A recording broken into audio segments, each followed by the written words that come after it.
Irmãos, uau! Pastor Nelson já está chegando, nós vamos dar início ao culto com um hino pelo coral. O coral, então, pode iniciar o culto louvando ao Senhor.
Alô.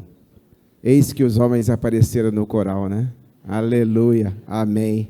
Fiquem, por favor. Maravilha. Vamos orar a esse Deus. Vamos fechar nossos olhos e conversar com Ele. Querido Deus e Pai, nós louvamos e bendizemos o Teu nome, Senhor. Louvamos porque Tu, na Tua misericórdia, nos trouxeste até a Tua casa para a Ti mesmo adorar, a Ti mesmo louvar, a Ti mesmo honrar, Senhor Deus e Pai. Cuida de nós, Senhor Deus, dá-nos um coração grato, dá-nos um coração que busque a Ti continuamente, querido Deus e Pai. Dá-nos um coração que creia piamente na Tua providência, Senhor Deus e Pai. Que em todas as coisas Tu estás cuidando de cada um de nós, Senhor. Cuida de nós, Senhor Deus e Pai, dá-nos essa firmeza de fé, em qualquer situação que estejamos vivendo, Senhor Deus e Pai, na certeza de que nada que nos acontece pertence ao acaso, Senhor Deus e Pai, mas totalmente na Tua dependência e na Tua vontade, querido Deus e Pai. Ajuda-nos a dessa forma vivermos felizes porque temos a Ti como Salvador, felizes porque nós temos um destino final que é glorioso, que é a eternidade contigo, Senhor Deus e Pai. Dá-nos uma mente focada na eternidade, Senhor Deus e Pai, e que enquanto aqui Tu nos deixar, Senhor Deus e Pai, enquanto aqui nós vivemos nessa terra, que nós vivamos testemunhando de Ti, glorificando o Teu nome, Senhor Deus e Pai, e proclamando o Teu Evangelho, querido Deus e Pai. Abençoe esse coral aqui tão lindamente louvor nesse momento, Senhor Deus e Pai. Dá, Senhor Deus, determinação, dá dedicação contínua em cada um dos componentes desse coral, Senhor Deus, para que eles continuem adorando a Ti através do louvor das suas vozes, Senhor Deus e Pai. Cuida de corações nesta noite que possam estar entristecidos, Senhor Deus e Pai. Alegre-os em Ti. Demova, Senhor Deus e Pai. Tira do coração deles a tristeza. Cura, Senhor Deus e Pai, aqueles que estão doentes. E fortalece-nos, mais uma vez eu te peço, Senhor Deus e Pai, a nossa fé em Ti mesmo, Senhor. Ajuda-nos nisso. Dá-nos crentes fortes, crentes determinados e crentes colocados à Tua disposição, para que a Tua vontade seja feita continuamente, Senhor. Dá-nos isso. Nós te pedimos, nós te agradecemos, no nome de Jesus Cristo. Amém. Vamos abrir o texto em Hebreus. Renato, qual que é o seu número aqui? Você vai dizer para a igreja inteira. 66? Só? Tá bom, gente. É a senha do celular dele, que eu não tenho as liturgias aqui. Então, vou abrir. Não sei aonde. Acontece. Renato, você vem até aqui, então. Eu não consegui.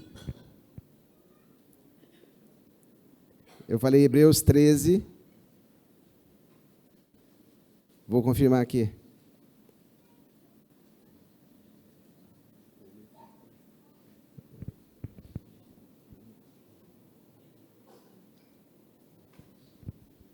Verso 20 e 21. Hebreus 13, verso 20 e 21.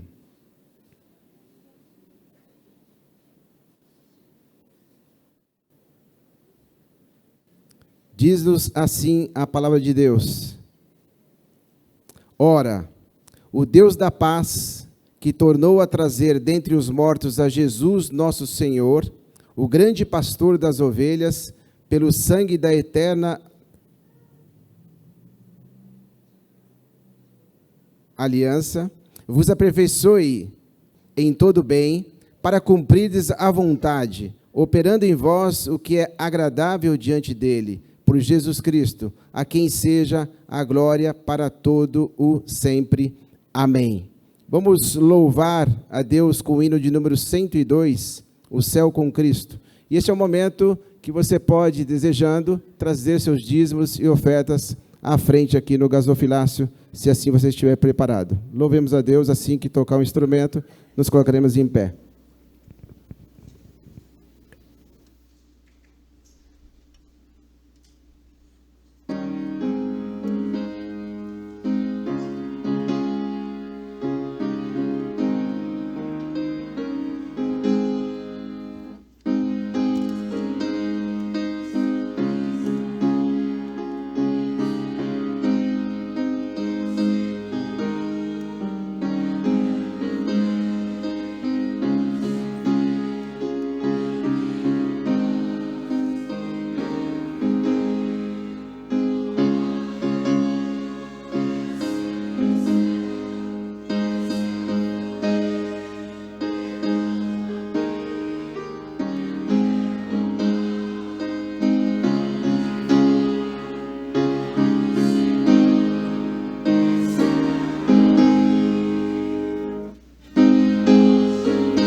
Sentar.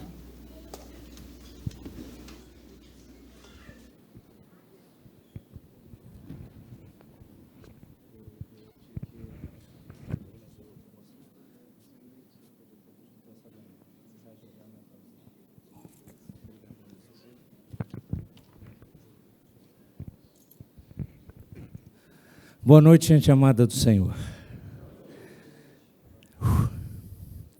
Só um minuto.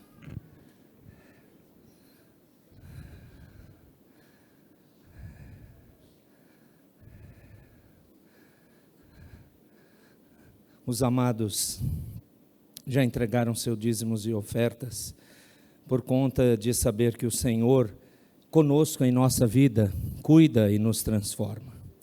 Os irmãos já oraram depois do louvor do coral. E eu queria que nós pudéssemos nos preparar para celebrarmos a ceia. Abra comigo então em 1 Coríntios capítulo 11, o texto conhecido nosso sobre a ceia, ou o texto mais instrutivo sobre a celebração da ceia do Senhor. 1 Coríntios capítulo 11.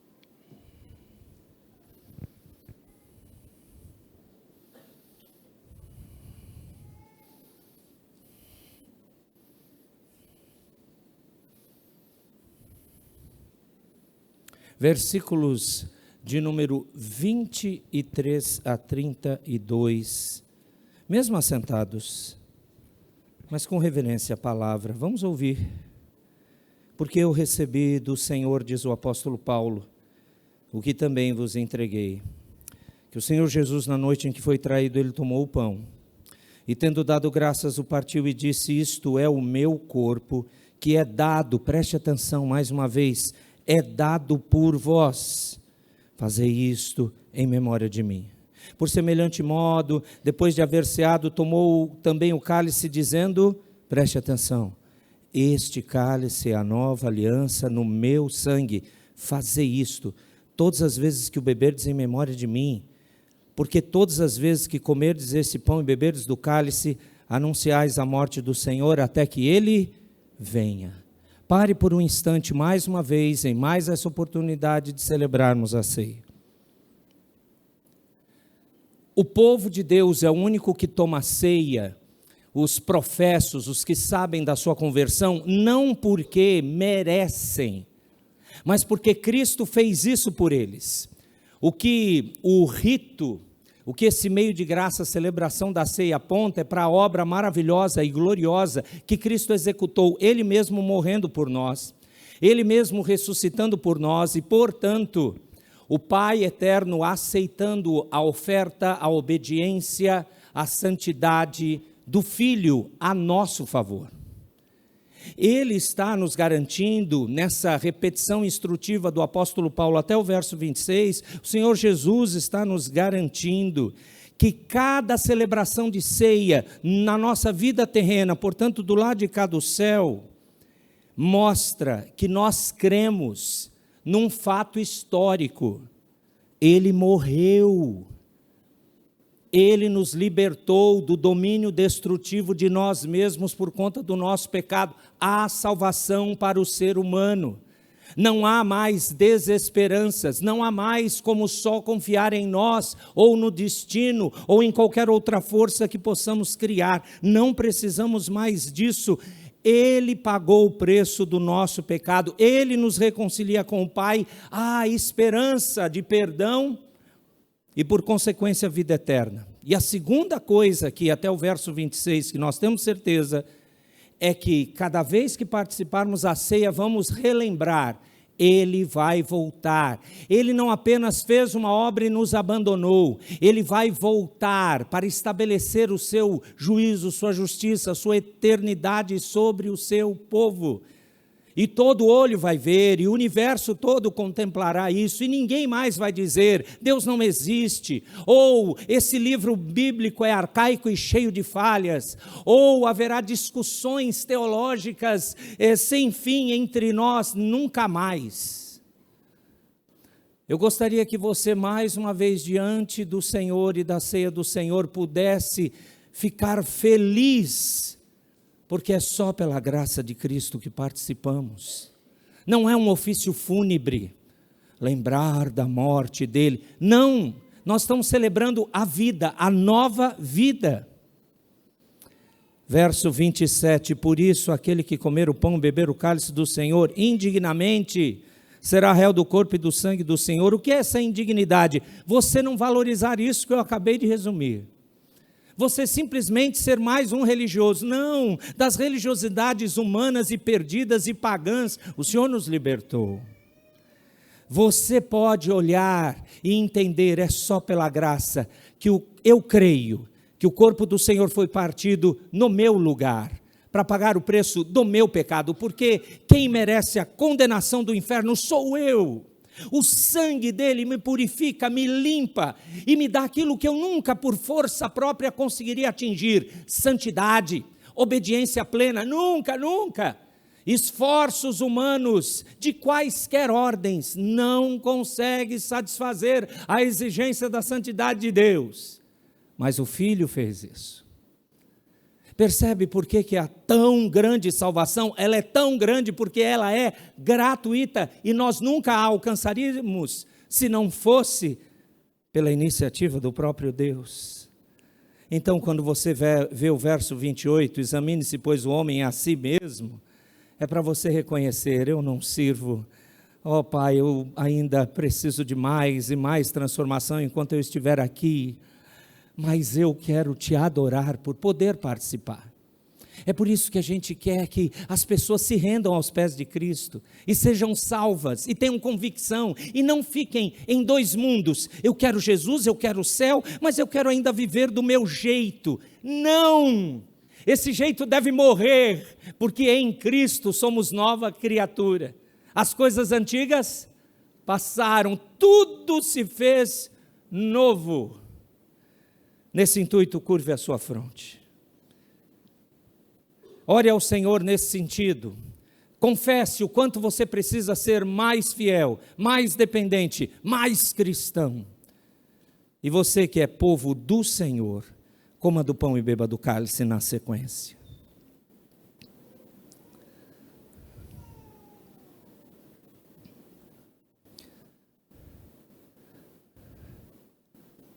Ó Deus, eis-nos aqui, teu povo resgatado pelo Senhor, teu povo redimido por ti, Cristo bendito. Pai, é no nome do teu Filho que de novo nós nos colocamos diante do Senhor. Ó Deus, como do lado de cá do céu nós falhamos, mas há um desejo que brota do teu Espírito no íntimo do teu povo. Queremos mais de ti. Queremos viver aquilo que foi cantado agora nesse último hino. O Senhor na nossa vida, mesmo aqui ainda tendo as limitações terrenas, são salpicadas do céu.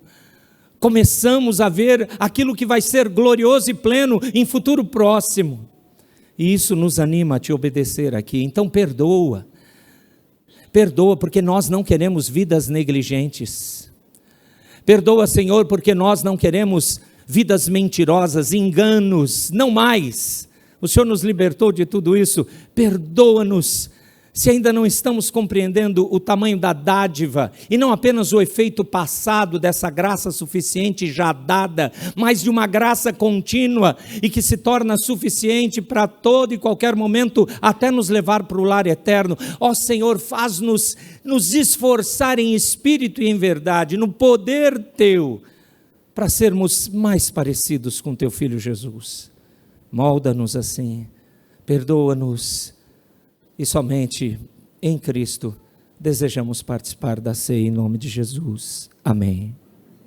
Eu vou convidar que os presbíteros, por gentileza, que mais uma vez eu agradeço o apoio deles nesse Meu triste atraso, não proposital, evidentemente. Peço que os irmãos venham, se houver necessidade e falta destes queridos presbíteros que estão no conselho hoje, que presbíteros em disponibilidade, se puderem e desejarem, se não for suficiente, sempre pedimos para os diáconos, para poder nos auxiliar na distribuição. Amados, nós sempre relembramos uma frase que todos os pastores presbiterianos falam: essa mesa é do Senhor. Essa mesa não é da Igreja Presbiteriana do Brasil, nem dessa igreja local. Você é o nosso irmão e irmã, firmes na fé em Cristo, sabendo que Cristo é o único caminho, a única verdade, a única vida, e ninguém vem ao Pai eterno somente por Jesus. Se de fato você crê assim, foi resgatado, você é o nosso irmão e irmã. Se essa conversão não aconteceu na sua vida, ou se você está em disciplina, você sabe, não tome a ceia, mas muito em breve você poderá. Deus lhes resgatando em salvação, ou Deus lhe restaurando para aqueles que estão em disciplina, e ocorrerá logo. Fique firme nessa verdade. Aqueles que vão participar, fiquem de pé como sempre, para ajudar na distribuição, e eu queria solicitar os amados presbíteros para distribuir. E você vai, a partir do momento que tomar os dois elementos, você, por gentileza, se assente para facilitar a visualização dos nossos irmãos, para sabermos que você já pegou os elementos. E, portanto, você se assenta e espere. Você pode até adiantar, abrir os invólucros, mas espere, nós todos juntos podemos participar desta ceia.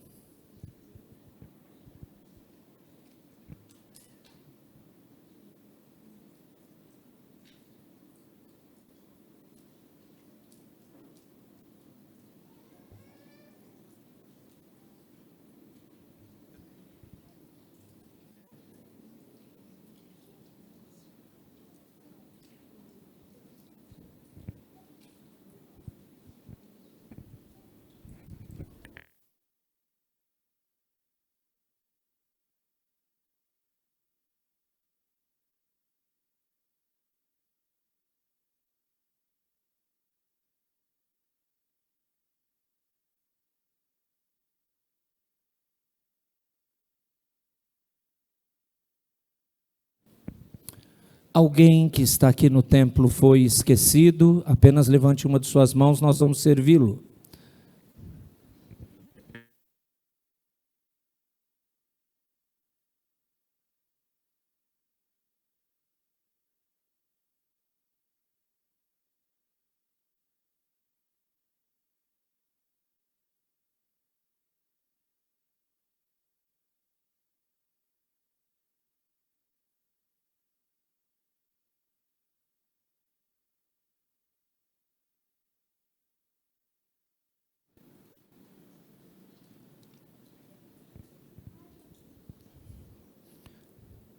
Meus irmãos, nós vamos celebrar juntos a ceia.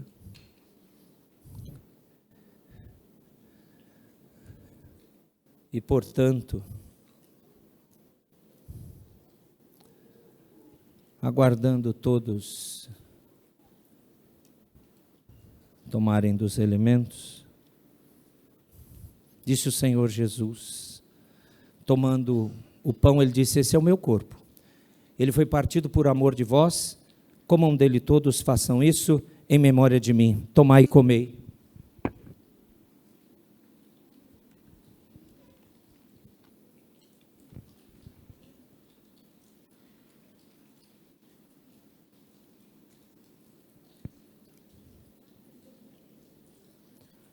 Por semelhante modo, depois de ter ceado, ele tomou o cálice e disse: esse é o cálice da nova aliança no meu sangue. Fazei isso todas as vezes que beberdes, em memória de mim, disse o Senhor Jesus. Tomai e bebei.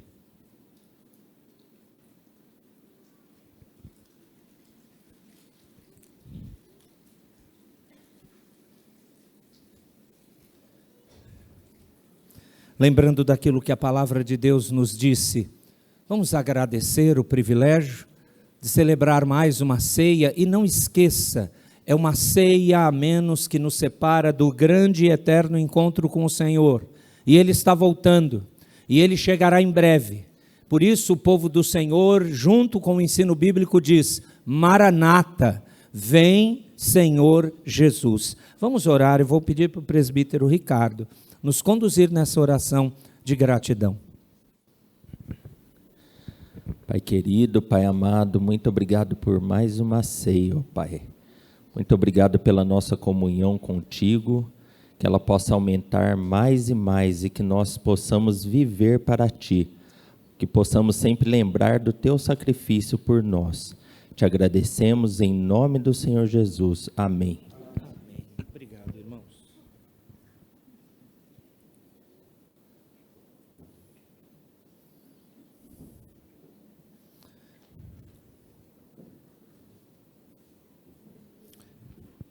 Sempre nós pedimos para que você que participou da ceia, depois, no final do culto, não esqueça no banco, leve, quando estivermos saindo, para o lixo mais próximo. Temos muitos aqui em nossa igreja, e isso vai nos ajudar muito na limpeza da nossa igreja. Agradecemos essa sua ajuda. Vamos louvar mais uma vez através do nosso coral, e preste atenção na letra, e louve junto, adorando o Redentor.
Queridos, ouçamos a voz do Senhor através da pregação da palavra.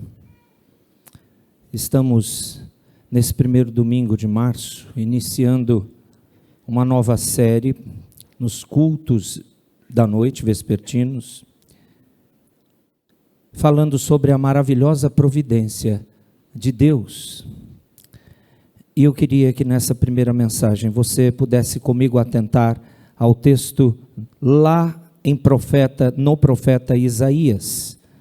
Abra comigo no capítulo 48 do profeta Isaías.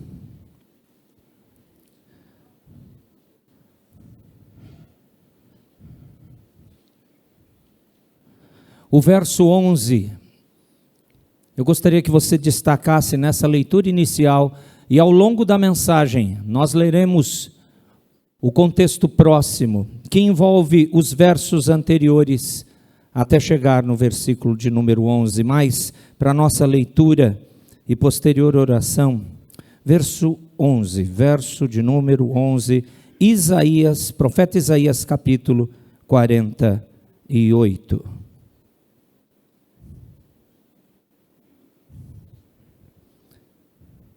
Diz assim a Escritura Sagrada: por amor de mim é que faço isto. Porque como seria profanado o meu nome? A minha glória não a dou a outrem. Vamos orar. Ó Deus, ansiamos em meio a toda essa adoração que fizemos, com louvores, com orações, sabedores da Tua misericórdia e graça, queremos pedir que o Senhor nos mova agora através da Tua voz. A Tua palavra é a Tua voz. Nós não estamos aqui confiantes na sabedoria humana do pregador, ou em qualquer recurso nosso, para o nosso aprendizado da Tua palavra. Nós nos rendemos totalmente à iluminação e ação sobrenaturais do Teu Espírito. Por favor, nós viemos aqui para atender a Tua voz. Nós viemos aqui de maneira exclusiva buscar a Tua presença. E queremos rogar que o Senhor abençoe a nós todos que estamos aqui. Queremos rogar que aqueles que foram impedidos de vir, mas estão através da internet participando desse culto, que eles também sejam impactados com a Tua palavra. E no meio destes, ó Deus, nós lembramos de irmãos debilitados, quer sejam por enfermidades ou pela idade avançada, e rogamos que o Senhor cuide deles. Como o nosso irmão Leonardo Furlani, amanhã estava marcada, ó Pai, a visita dos homens da UPH na casa dele, mas infelizmente teve que ser adiada essa visita. E eu louvo a Deus o cuidado da demonstração da nossa igreja a partir também da UPH. Mas pedimos que o Senhor cuide dele, de todos os outros irmãos, idosos ou enfermos, ou ambos, que não podem estar aqui, porque nós estamos aqui. Nós tivemos condição de nos locomover e vir à Tua casa, isso é precioso demais. E nós queremos Te agradecer por isso e pedir, cuida de nós todos, cuida, ó Deus, para que em nome de Jesus, o Senhor, firme a Tua palavra no nosso coração. É o que desejamos rogar em nome de Cristo. Amém. Meus queridos, o verso 11 de Isaías 48 é um dos textos que deixam claro o que é a providência do Senhor. Ele não deixará de executar sua vontade providente. É por isso que, de forma muito veemente, e aqui seria o fim da parte que eu gostaria de pregar, que Deus está aqui, e a repetição sempre é uma ênfase para prestarmos muita atenção. Ele clama ele diz, é por amor de mim, somente, é isso que quer dizer a repetição, somente por amor de mim é que eu faço isto, coisas que nós vamos ver que o Senhor relatou através de Isaías para o povo de Israel, reino de Judá, também reino do norte, reino chamado Israel também, aonde Deus iria tratá-los, aonde Deus estava mais uma vez manifestando que o seu juízo viria sobre a rebeldia e desobediência daquele povo do Senhor, nossos irmãos do passado. E ele está agindo de maneira providente. Eu sei que a princípio, quando lermos os versos anteriores, você vai pensar assim, mas é muito pesado ou até meio que negativo para falar de algo tão maravilhoso, a providência de Deus. Mas é aí que nós podemos ver quão providente e, portanto, soberano é o nosso Deus. Mas eu gostaria de que pudéssemos ser um pouco mais estudado sobre essa palavra, aonde nós vamos vê-la nesse texto. Então a primeira pergunta é, o que é a providência de Deus? Vamos nos basear nos estudos dos irmãos do passado? Os catecismos e a nossa confissão de fé são muito bons para nos ensinar isso. Os irmãos que estão no catecúmenos, como nós todos já participamos na época passada, cada um à sua vez, vai lembrar que tem lá, tanto no catecismo maior, na questão de número 18, ou no capítulo 5 da confissão de fé, falando da providência de Deus. Mas deixa eu pegar um texto mais antigo, que foi escrito em 1563. Em 1563 foi feito o catecismo de Heidelberg. E eu particularmente amo muito esse instrumento de ensino da palavra. O catecismo de Heidelberg, na questão 27, pergunta, o que é a providência de Deus? Ouça a resposta. A providência de Deus é o poder onipotente e onipresente de Deus, pelo qual, como que por sua mão, ele sustenta céu e a terra, com todas as criaturas, e os governa de tal modo que ervas e plantas, chuva e seca, anos frutíferos e anos estéreis, comida e bebida, saúde e doença, riqueza e pobreza, todas as coisas não nos vêm por acaso, mas da sua mão paternal. Amados, em quase todas as confissões, a providência divina significa exatamente isso, um poder onipotente e onipresente de Deus. É por isso que a gente não pode esquecer, é por isso que a gente não pode apenas usar o jargão. Isso é da teologia sistemática, é do pessoal, dos teólogos que estudam. Todos nós somos teólogos, nós cremos em Deus. Todos nós podemos nos basear numa vida de certo e errado, influência divina. Então isso não é matéria para alguns estudarem. É uma vivência preciosa. Esse poder que o Catecismo de Heidelberg explica é um poder que sustenta e governa todas as coisas, mas o que confere a essa definição, essa sua inclinação em direção à providência, e não apenas a soberania de Deus, que nós sabemos, é como se elas fossem irmãs, não é? É essa expressão maravilhosa da sua mão paternal.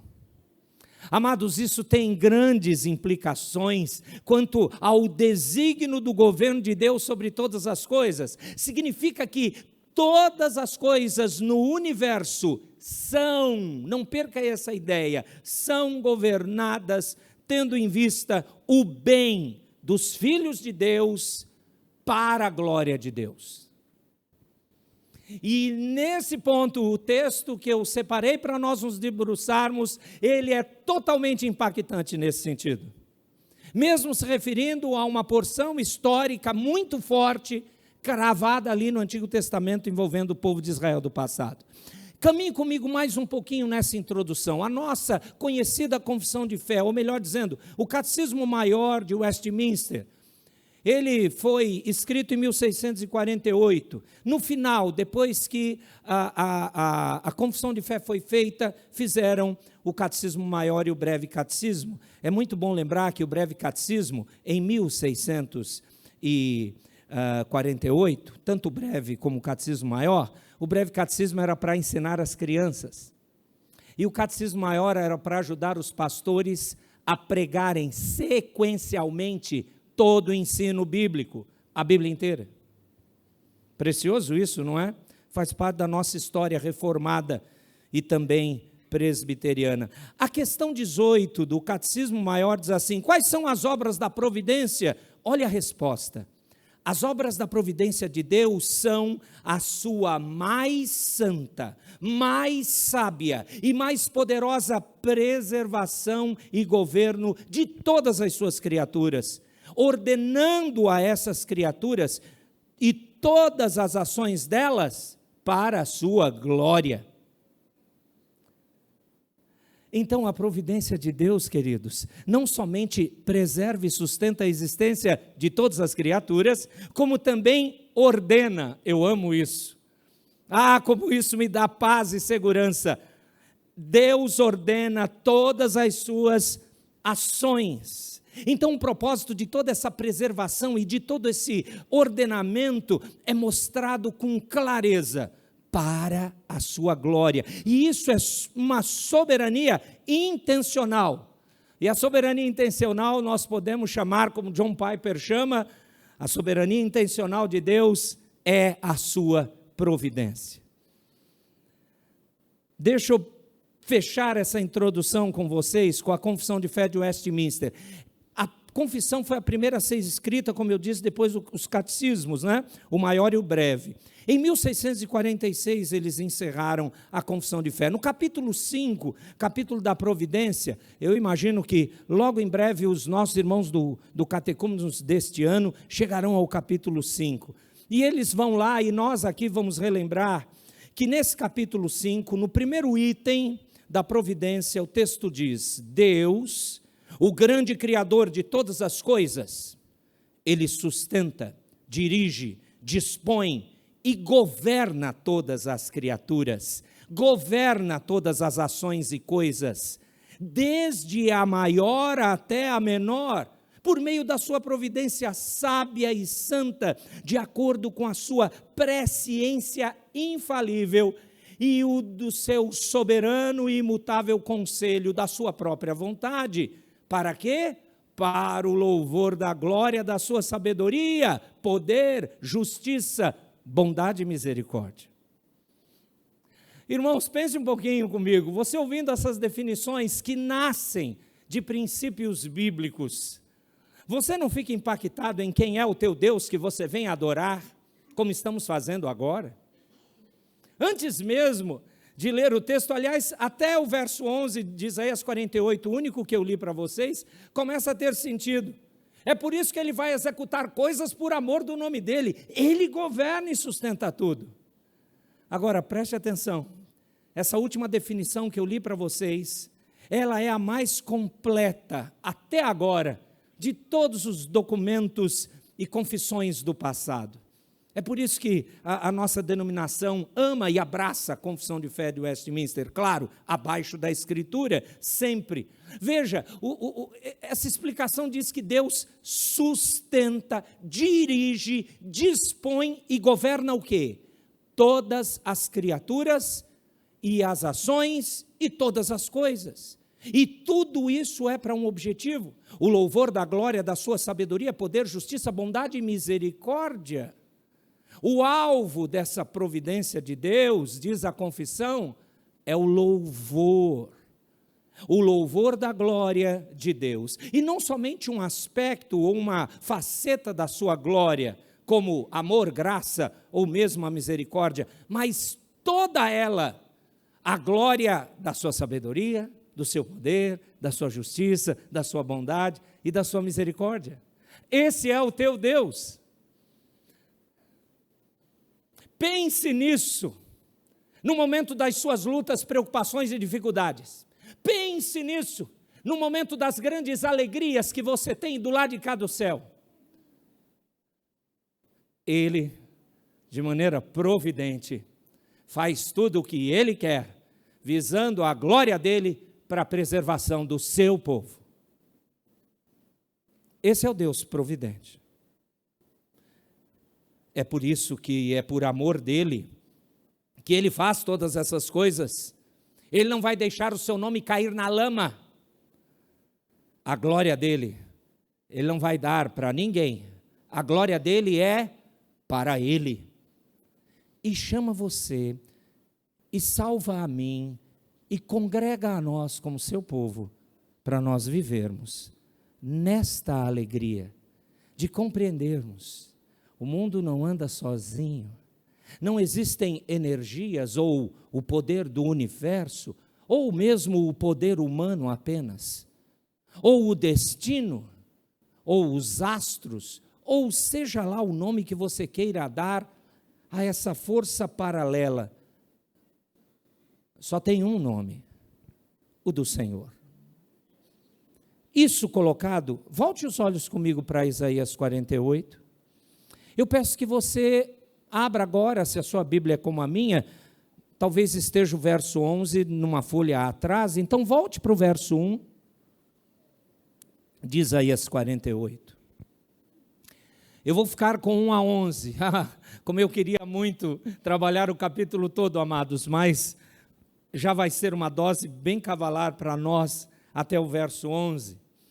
Então, voltando para esse texto, o que você tem aqui, nesses 11 versos, em resumo, aqui tem um momento profético da história de Israel, mostrando aquilo que já ouvimos em outros momentos com outros profetas. É que Isaías é o maior que Deus usou para anunciar as tratativas, um dos profetas não tão antigo, mas o mais letrado ou literário, isto é, que Deus ordenou a sua escrita. Nós temos aí um total de mais de 60 capítulos, para ser bem exato, 66 capítulos, é uma profecia muito intensa, e Deus ordenou que fosse registrada na Escritura. E nesse momento histórico de Israel, são as tratativas de Deus com o seu povo lá do passado, um povo que infelizmente estava rebelde, determinando, as tratativas de Deus tinham como objetivo determinar, transformá-los. E nessa ação de transformação, o que você vai ver nesses 11 versos, são as ações providenciais de Deus. E é claro que eu quero que você já pegue esse entendimento.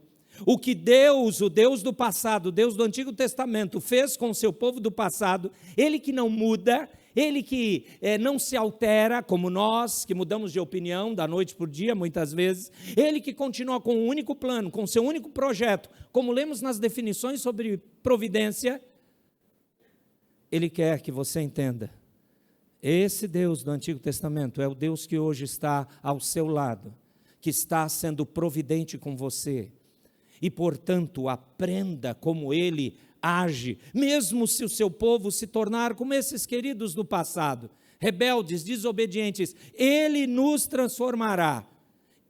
E é isso que nos dá a base da segurança que a providência divina nos traz. Aliás, o tema dessa mensagem é exatamente esse, amados.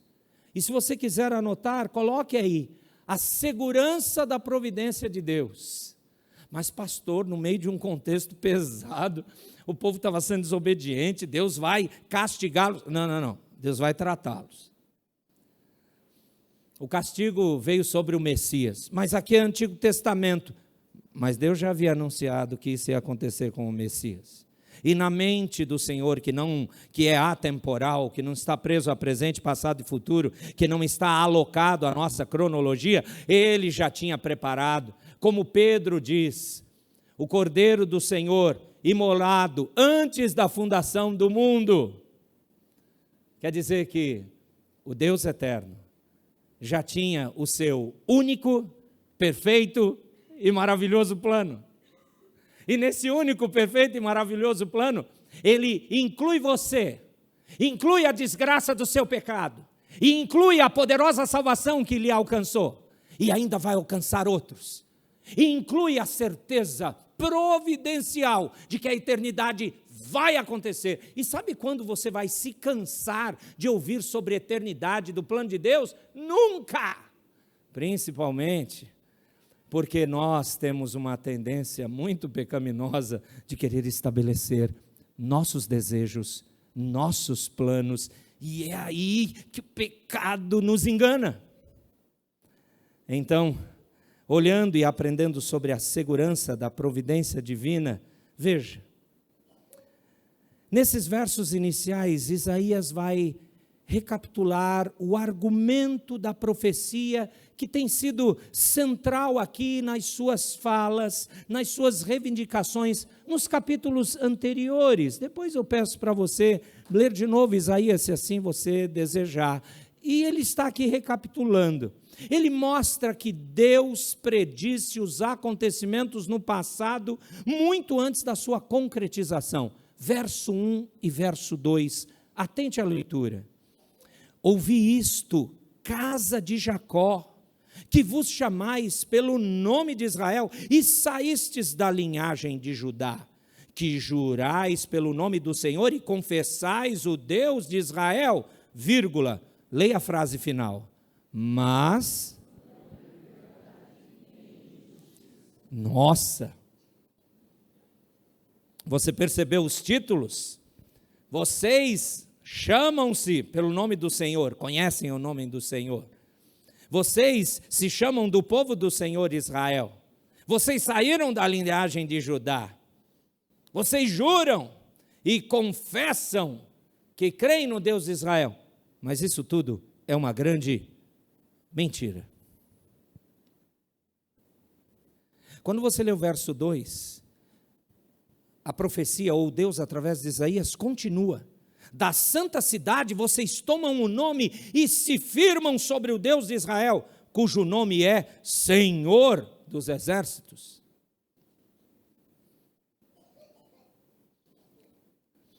Meus irmãos, o povo aqui, nesses dois versos, ele é instado, ele é chamado a fazer uma coisa, ouvir.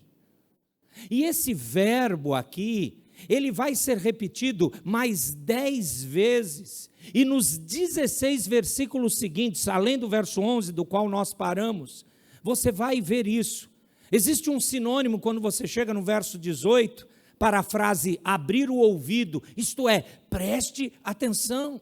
O povo deve dar total atenção a isso, àquilo que nessa chamada de atenção, Deus usando a boca de Isaías quer falar. O povo deve dar atenção.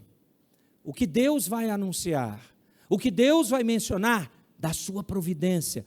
Mas além disso, amados, esse verbo ouvir também implica obediência. Então a ação apropriada concernente a essa mensagem do Deus que vai falar da sua providência para o seu povo é: ouçam para obedecer. Pegue isso para você. O que você está ouvindo, vai ouvir agora, é para você guardar no coração, é para você anotar na sua alma, para você computar no seu cérebro, para você obedecer. Veja como é o Deus providente. Há um apelo, amados, um apelo ao passado. No verso 1 ele fala, Jacó, Israel, Judá. Sabe qual é a questão? Quem somos nós? Nós somos pessoas que existem em virtude do que Deus fez como os nossos ancestrais. Então nós não somos independentes, nós precisamos desse Deus. Esse Deus que governa de maneira providente. Há um apelo aqui para a nossa filiação religiosa. Repare, quando identifica aquele povo publicamente com Deus, quando eles usavam o nome do Senhor, jurando pelo seu nome, e era o nome considerado mais sublime de todos, louvando esse nome por todas as suas obras gloriosas, a nosso favor, a favor daquele povo também, declarando que é a nossa fonte de esperança. Você está percebendo a chamada de atenção aqui? Ouçam, vocês que são meu povo. Ouçam, vocês que são os que dizem que confiam em mim. Olha o verso 2. Há um apelo agora para a identificação presente. Pareça ou não, nós somos o povo da cidade santa, a cidade do Senhor, Jerusalém. Não, aqui não é questão geográfica ou de etnia. Nós não somos de Israel, somos brasileiros aqui. E lá você vai dizer, não, lá eles eram. Não, mas a questão é que havia uma coisa especial. O que tinha em Jerusalém, qual era a marca ali? O histórico templo foi construído e aquilo não eram pedras santas, não era construção onde Deus só estava ali, mas manifestava como a comunicação e comunhão com Deus eram reais. Ele queria ser o Deus deste povo. Você percebe? Ele estava relembrando, vocês têm uma ligação comigo. Sabe, amados, dado tudo isso, diante dessas palavras do verso 1 e verso 2, dificilmente nós e aqueles irmãos do passado podemos ser neutros quando o Santo de Israel fala. Esse é o ponto. Quando ele diz, chama a nossa atenção para atentarmos a ele, é porque ele vai demonstrar que quem governa de maneira providente a nossa vida não são nossos desejos ou a força humana, é tão somente ele. Ele está falando. Nós devemos estar muito entusiasmados em ouvir e, por consequência, fazer o que ele diz. Por isso que esses versículos introdutórios têm um outro elemento importante, tem a tal da acusação. E a acusação aqui é bem clara, percebeu?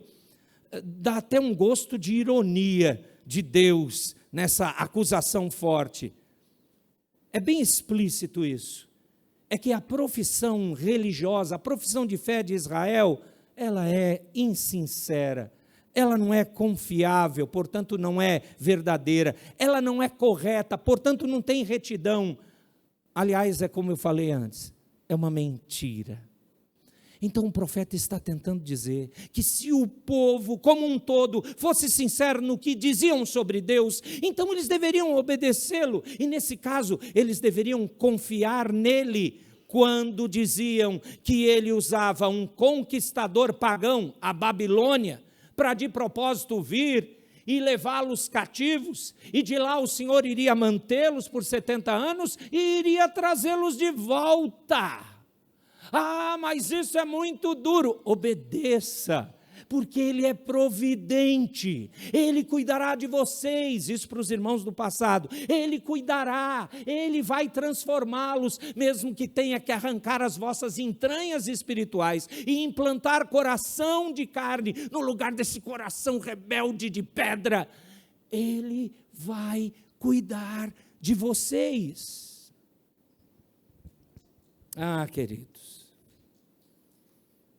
Ele vai executar os seus propósitos, mas vocês, povo de Israel do passado, vocês não querem obedecer, querem dar um jeito, fazer conchavos com outras nações, para quando a Babilônia vier, nós vamos guerrear, e nós não vamos ser cativo coisa alguma, nós não vamos ceder.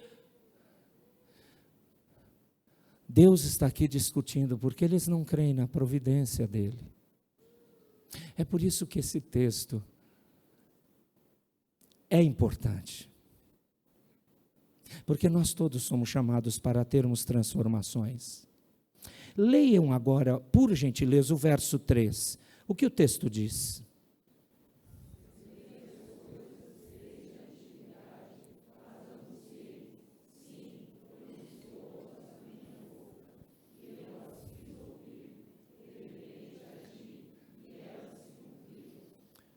O que Deus está dizendo?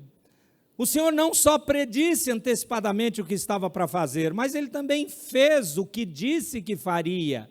O nome disso, Ele está dizendo, eu sou providente, a minha providência preparou que vocês não se perdessem nos vossos pecados, mesmo me chamando de Senhor, mesmo até me cultuando. Aliás, depois de curiosidade, leia o capítulo 1 de Isaías e fique chocado, quando Deus em Isaías relata no capítulo 1, vocês vêm com a multidão dos sacrifícios, e eu não aguento mais isso.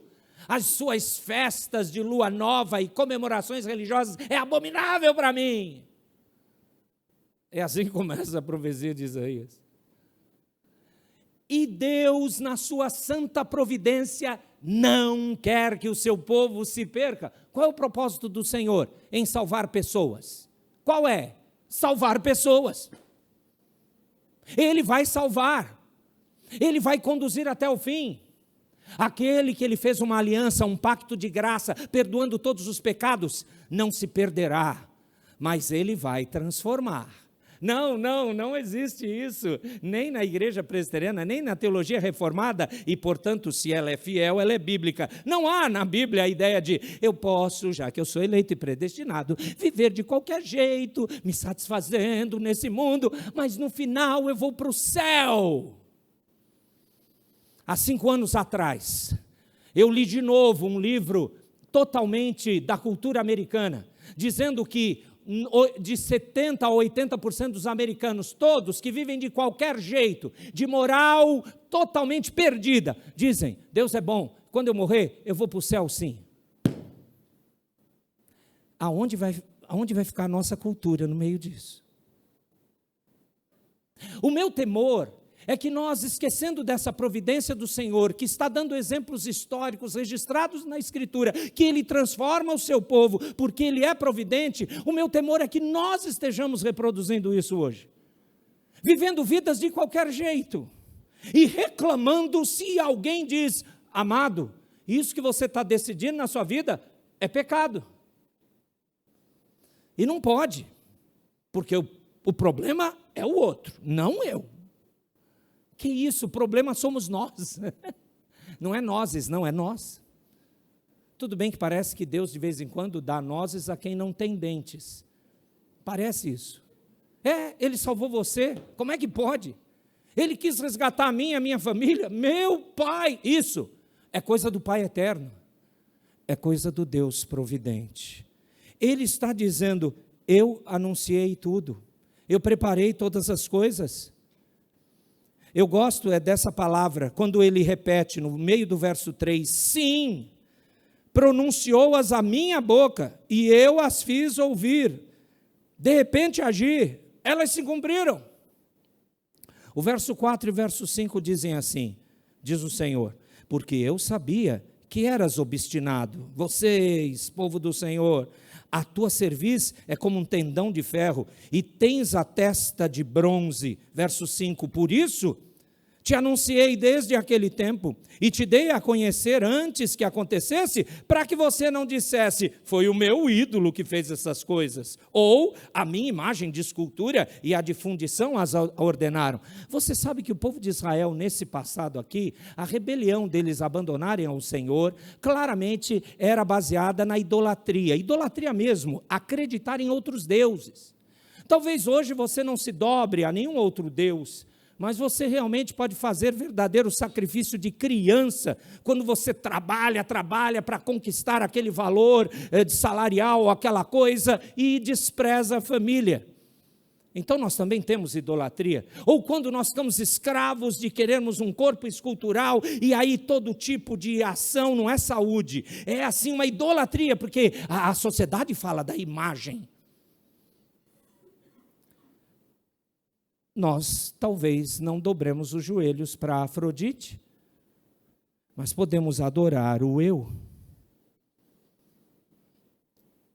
O povo de Israel dobrava os seus joelhos para outros deuses.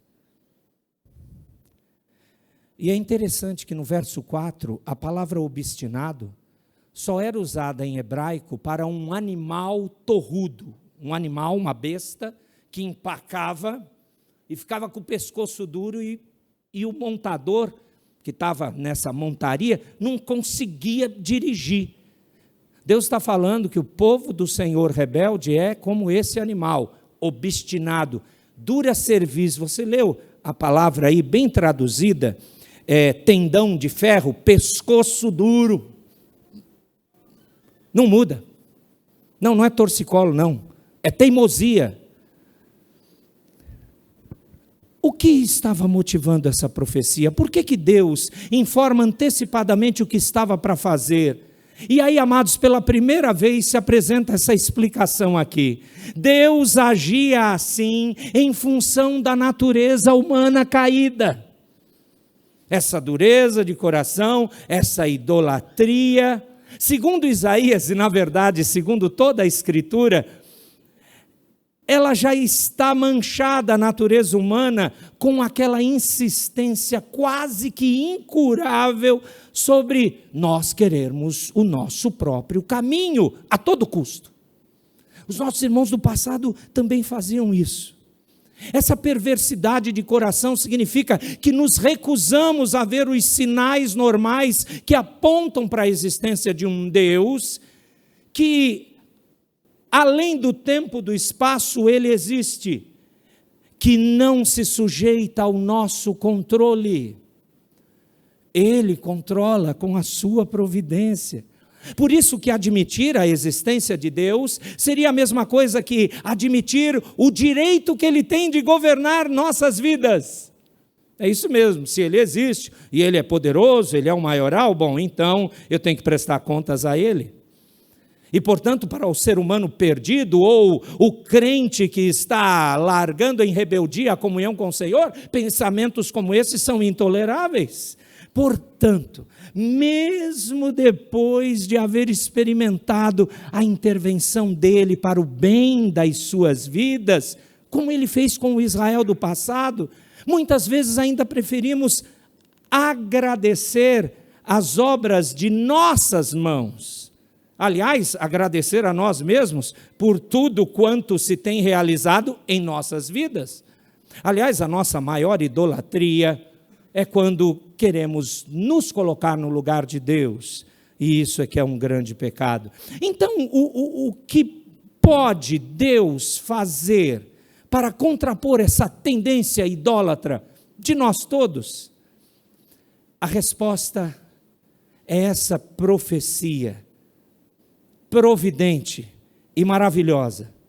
Se ele pode inspirar profetas com predições específicas de eventos do futuro, e se os profetas claramente as atribuem a Deus, como Isaías fazia, e se os eventos se concretizam realmente como foram ditos por Deus, anunciados por Deus, então isso vai ser uma forte evidência de que Deus é quem diz ser. Então, amados, vamos já aplicar positivamente esse problema do Israel do passado. Ele está comandando graciosamente, providentemente a sua vida.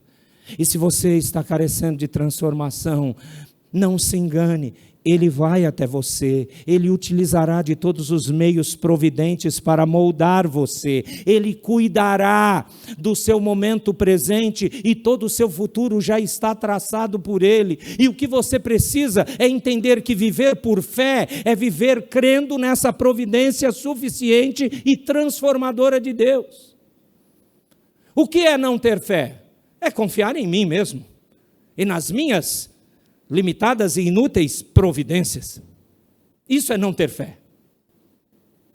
A fé realmente é certeza, como diz o autor aos Hebreus, certeza das coisas que você não vê, mas com base em que eu espero? Não, Kindergarten errou, não é um salto no escuro, coisa alguma.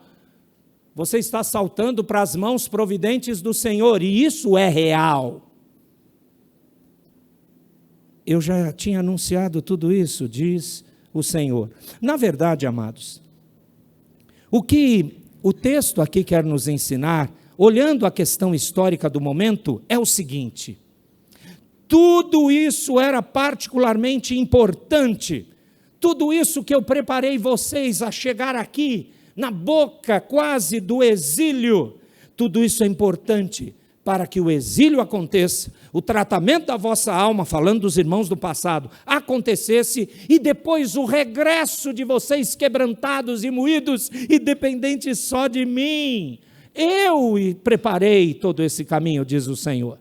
E aí, para usar os textos ou a profecia de Isaías, no capítulo 46, é Deus dizendo: não foi a divindade Bel, nem a divindade Nebo, que causaram a queda de Jerusalém pelas mãos da Babilônia. Então quem foi? Foi o Senhor. Olhe para a sua vida. Alguns desencontros e problemáticas e coisas que, puxa vida, eu pensava que ia dar X, deu Y. Isso tudo veio da poderosa e providente mão de Deus para você parar de confiar em si. Mas isso me humilhou. Que sejamos humilhados 1000 vezes para que a exaltação seja do Senhor em nossa vida. Porque Ele, diz a promessa bíblica, Ele, no tempo dEle, te exaltará. Mas primeiro é descer para depois ser exaltado. Me parece que alguém, o Deus eterno, fez isso. Lembra do nome do Messias? Qual é o nome dele? Qual é o nome dele? Quem foi que morreu por você e ressuscitou? Bom dia de novo, mesmo sendo noite. Então, o Senhor Jesus, Ele se humilhou para depois ser exaltado. E nós queremos já pegar o bonde andando e sentar na janelinha e dizer: condutor, vai por esse caminho para ficar mais perto da minha casa.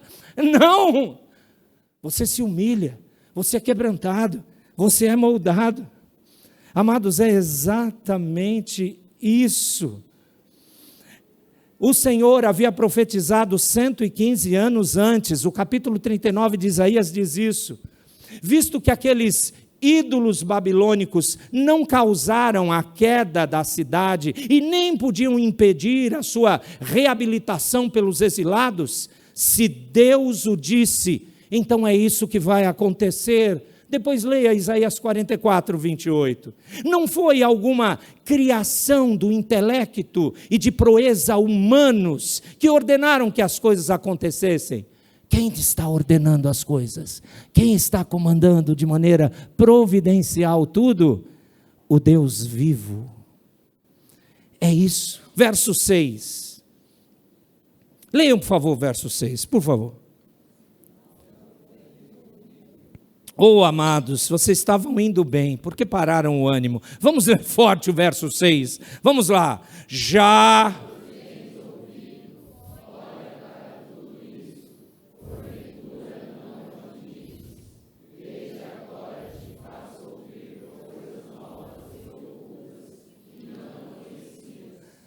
O que o texto está dizendo? Vocês já ouviram as profecias, agora visualizem essas profecias com os olhos do entendimento e vocês vão ver que todas elas têm se cumprido.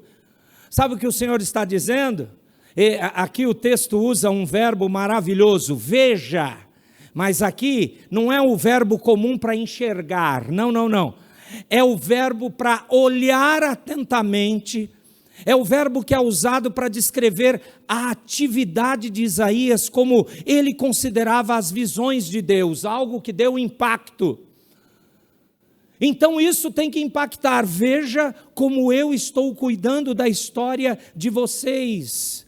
A própria existência da nação de Israel é um cumprimento das palavras dos profetas, desde Abraão até a época atual. Isso deve declarar o que bem sabem ser verdade. Deus é o Senhor da sua história. Para nós hoje, isso não mudou. Ele é o Senhor da nossa história. Por isso, queridos, em contraste com aqueles irmãos do passado que se tornaram adoradores de ídolos, que são os ídolos incapazes de apresentar qualquer evidência de que os seus deuses falaram o que era certo, os hebreus então que ficaram idólatras, eles não tinham outra opção senão anunciar a clara verdade. Quem comanda a história é o Senhor. Nós temos que aprender a confiar na segurança das ações de Deus. A gente precisa descansar nele. Ele está dizendo: vocês já ouviram, como é que vocês não podem admitir isso? Eu faço ouvir coisas novas ocultas, vocês não conheciam. Em outras palavras, os deuses ou a fé onde vocês estão colocando ela não é verdadeira. Só eu comando tudo. por favor, descansem. Mas nós vamos sofrer, Senhor, descansem. Mas, Senhor, vem um inimigo contra nós, confia em mim. Senhor, esse mundo é difícil, é de dores. Descansa no meu poder e obedeça. Descanse no meu poder e obedeça. Sabe, amados, sempre é assim, quando o Senhor quer mostrar que é o nosso Deus. Se você seguir o texto até o 11, você vai ouvir. Essas coisas, verso 7, apareceram agora e não há muito, e antes desse dia delas não ouviste, para que não dias eis que já o sabia. Tu nem as ouvistes, nem a conhecestes, nem tampouco antecipadamente se te abriram os ouvidos, porque eu sabia que procederias muito perfidamente e eras chamado de transgressor desde o ventre materno. Eu sei que você vai querer confiar em outra pessoa, ou em outra coisa, ou em você mesmo, e não em mim. É isso o resumo. E aí vem as palavras finais dos 3 últimos versos. Todas essas tentativas, irmãos, de serem independentes, e nós também, o texto já está falando, a providência do Senhor maravilhosamente está nos dando a bênção, de que os nossos desejos serão frustrados, se nós não conhecermos quem é esse Senhor que cuida. Se pudéssemos, pelo menos, conhecer o futuro, então não precisaríamos viver nesse estado de desamparo, e assim pensamos. Mas aí a profecia é dada, não para que possamos conhecer o futuro, mas como evidência de confirmação que podemos e devemos confiar em Deus. Sabe por que de propósito eu peguei essa parte? E não algum texto da providência de Deus maravilhosa. Os salmos estão lotados de ensinos providenciais do Senhor. Tipo, como exemplo, fui moço, agora sou velho, mas nunca vi o povo do Senhor e a sua descendência mendigar Isso é providência de Deus. Pastor, por que o senhor não usou isso? Ia ficar mais legal. Não só porque é um versículo e é mais rápido, não é por isso, mas não é mais animador? Não, animador é a verdade de que nós somos assim. Israel do passado é um retrato nosso. E as providências do Senhor não são impactadas, impedidas, paradas, bloqueadas, por causa de sermos, como o verso de número 8 diz, pérfidos, transgressores desde o ventre materno. Por quê? Olha o verso de número 9. Por amor do meu nome, retardarei a minha ira, e por causa da minha honra, me conterei para contigo, para que te não venha a exterminar. Preste atenção, o que a rebeldia de largar ao Senhor merece, daqueles que se disseram um dia povo do Senhor, o destino é ira de Deus. Bom, e o derramar da ira de Deus só significa uma coisa biblicamente, inferno. Mas a palavra de Deus diz que o Senhor derramou a sua ira, mas Ele derramou sobre aquele que tomou o cálice da ira do Senhor e sorveu cada gota, o Senhor Jesus. E pelos quais Cristo morreu e ressuscitou, esses não recebem mais ira, mas serão moldados e quebrantados e transformados. Gente, é por isso que você pode ter convicção de que o Senhor vai te santificar mais, tornar você mais obediente. Por isso que essas batalhas cotidianas, elas não são terminais, isto é, elas vão acabar comigo. Não vão. Não adianta. Você pode ser xingado, podem zombar da sua fé, você pode até conscientemente dizer, eu não sei lidar com isso. Esse é o ponto que Deus coloca-nos, para que a gente creia, Senhor, derrame da tua providência, porque o teu plano é perfeito e eu não consigo estabelecer nenhum dos meus. Esse é o ponto que Deus quer chegar com todos do seu povo. Ele quer pessoas humildes e quebrantadas que clamam somente a Ele e que humildemente confiam o plano dEle, a providência dele para nos sustentar até lá é o melhor e é o que vai acontecer. Como pode Deus permitir ser ele comparado com ídolos? Não. Como pode permitir que a sua reputação seja confrontada com eles? Não, não. Daí ele salvaria seu povo, não porque o povo merece, mas porque o mundo, para que o mundo conheça a natureza do Deus único, a sua natureza misericordiosa. Aliás, a misericórdia é uma das maiores demonstrações da providência do Senhor. E a despeito, amados, de nosso pecado, a despeito do destino que em grande quantidade nós merecemos, cada um de nós merece, Deus libertaria seu povo para que o mundo conhecesse a verdade. Se Deus, porém, é gracioso, por que Ele permitiu que o Israel do passado experimentasse os horrores do cerco e do exílio da Babilônia? A resposta é que Ele preparou, executou aquilo que ninguém poderia destruir, o pacto que Ele fez com seu povo. Ele comissionou ações providenciais a favor do seu povo, mesmo nessas tratativas horríveis aos olhos humanos, para moldá-los. O juízo é sempre considerado como um meio de fomentar, de iniciar, de empurrar o povo de Deus para a esperança, e esperança esta com vistas para o céu. É isso mesmo, Deus não quer eliminar ninguém que Ele salvou, mas Ele espera despertar esse povo, despertar o brio desse povo, para que eles experimentem alguns resultados que a sua rebelião merece. Sim, você amarga um pouco das consequências do seu pecado nessa vida terrena. Sim, porque as providências do Senhor, elas não vão ser cumpridas na eternidade, elas são cumpridas no nosso tempo presente. Sem as providências de Deus, ninguém, nem o povo de Israel, nem nós hoje, conseguiríamos nos manter firmes na fé, crentes mesmo de que o Senhor nos salvou e nos conduz. O verso 10, o penúltimo verso, diz para nós: eis que te acrisolei, mas disso não resultou prata, provei-te na fornalha da aflição. Por amor de mim é que eu faço isso. Esse tratamento é por amor de mim, porque como seria profanado o meu nome, a minha glória eu não dou a mais ninguém. Esse tema de disciplina e não de destruição é que é cada vez mais expandido nesse mesmo versículo 10 que eu li.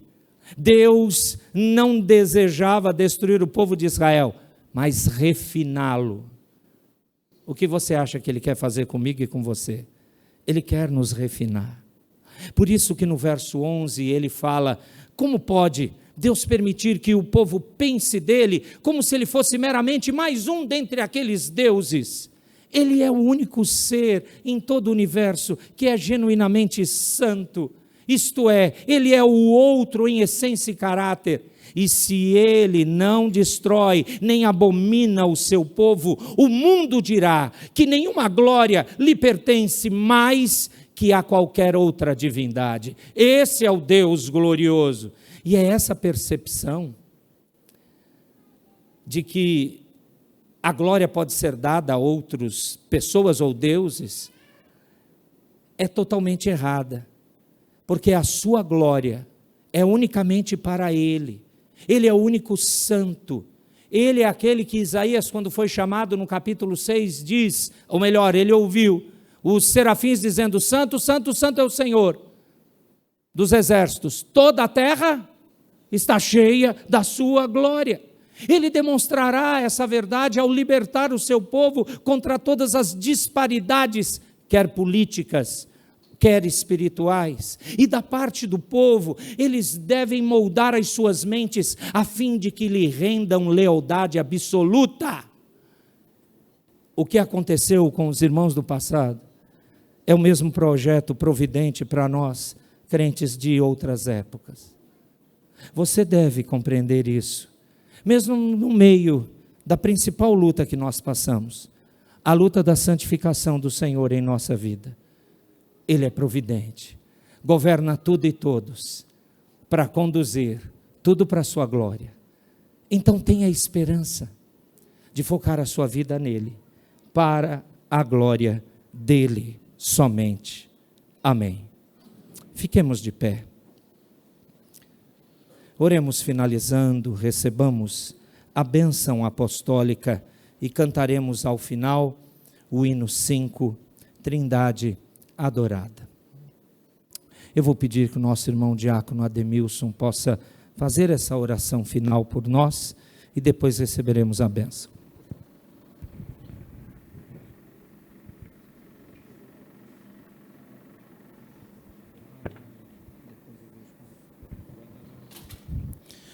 Santo Eterno Deus, graças te damos por esse dia, ó Pai. Graças te damos porque a Tua palavra foi pregada com fidelidade e a Tua providência, ó Pai, tem sido para conosco. Peço que esteja abençoando a cada um de nós, ó Pai, de modo que possamos refletir nessa semana sobre o que foi pregado, sobre a Tua verdade, ó Pai, e que possamos viver a Tua verdade, ó Pai. Agradecemos por esse culto e pedimos que o Senhor sempre nos traga a Tua casa para louvarmos ao Senhor. Agradecemos também pelo dia que o Senhor nos concedeu, que é um dia que deve ser dedicado a Ti, e que possamos sempre, ó Pai, viver de modo em conformidade com o Teu Evangelho. Em nome do Teu Filho amado Jesus é que eu oro. Amém, Senhor. Amados, recebei a bênção do Senhor. Que o Deus Trino, Pai, Filho e Espírito Santo, firme os passos de cada um de vocês na caminhada terrena sobre a palavra dele, para o pecado não dominar nenhum de vós. Que o amor de Deus o Pai, a graça do Filho Jesus Cristo e o guiar e consolar que vem do Espírito Santo de Deus esteja sobre cada um, enquanto durar essa caminhada terrena, até o dia majestoso, glorioso, o dia que estaremos com o Senhor Jesus para sempre. Amém.